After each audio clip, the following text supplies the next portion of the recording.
Lumilitaw na ang hukbong dagat ng Pilipinas, Philippine Navy, ay seryosong isinasaalang-alang ang integrasyon ng Compact Korean Vertical Launching System, KVLS, sa mga pinakabagong barkong pandagat nito, ang Raja Sulaiman Class Offshore Patrol Vessels, OPVs.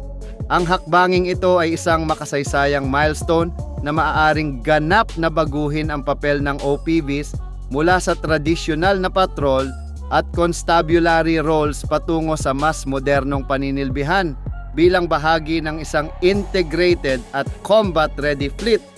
Ayon sa mga ulat mula sa Defense Industry Insiders at Naval Observers, ang disenyo ng nasabing OPV, produkto ng HD Hyundai Heavy Industries mula South Korea, ay nagpapakita ng pre-configured space para sa isang 4 na cell VLS system, ang Compact KVLS, na siyang pangunahing tinitingnan na opsyon ay idinisenyo para sa mga barkong may limitadong espasyo nang hindi isinusuong ang kakayahang maglunsad ng makapangyarihang missiles.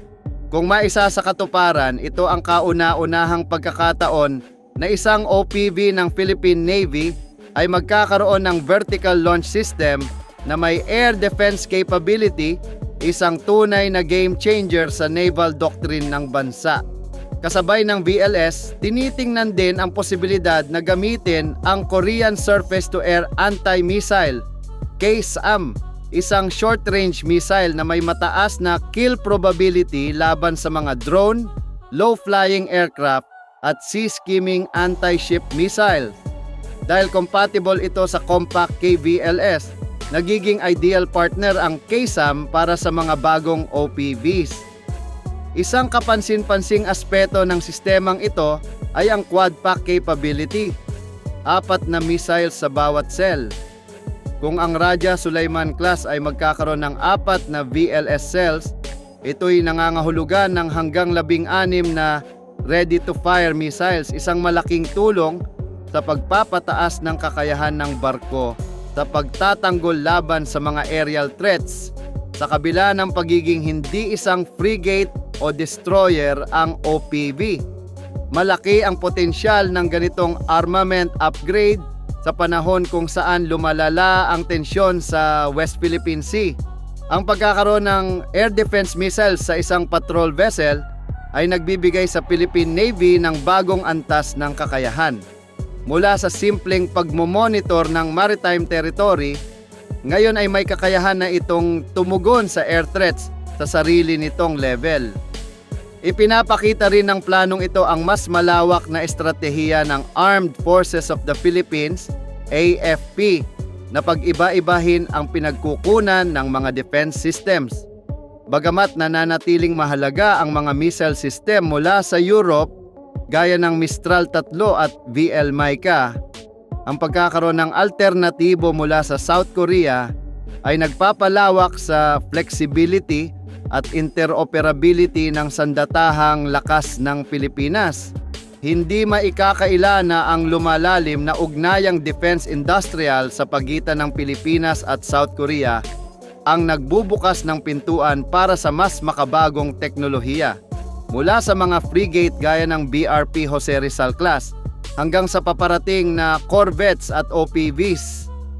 Masasabi nating ang integrasyon ng vertical launch system sa Raja Sulaiman class ay hindi lamang technical na upgrade, kundi simbolo rin ng pagbabagong loob sa pananaw ng Pilipinas sa maritime defense, mula sa reactive defense patungo sa proactive deterrence.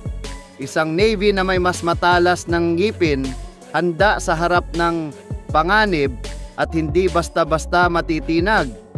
Kung tuluyang maaprubahan at pondohan, ang configuration na ito ay magiging isa sa pinaka-advanced sa buong Southeast Asia para sa isang offshore patrol vessel.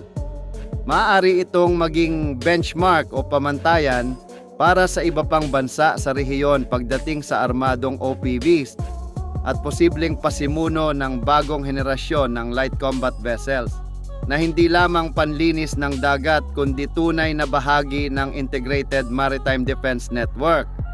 Habang patuloy ang Horizon 3 phase ng AFP Modernization Program, malinaw na ang direksyon ay patungo sa network-centric warfare, interoperable platforms at mas malalim na pakikilahok sa regional maritime security architecture.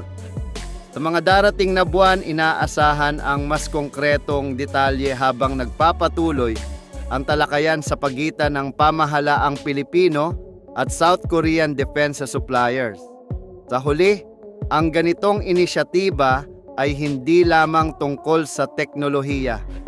Ito'y para sa mas ligtas, mas malakas, at mas handang Pilipinas sa hamon ng makabagong panahon.